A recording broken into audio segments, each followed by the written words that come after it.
Good morning mga kakonsi. So ito meron tayong bagong release dito na kulong-kulong. Ito Badja 125.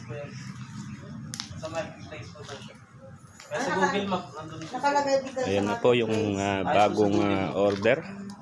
Anong pangalan? Ito po yung may-ari. Naghihintay po sila ng kanilang sidecar na kolong-kolong na bagong-bago. Napakagwapo po nung kanilang kolong-kolong. Sulit na sulit po.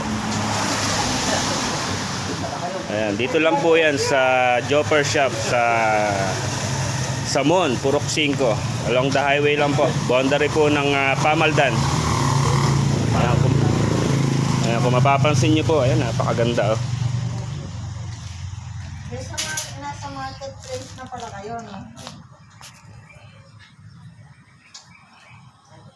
Patapos na po ito. Papalitan na lang ng lalagyan.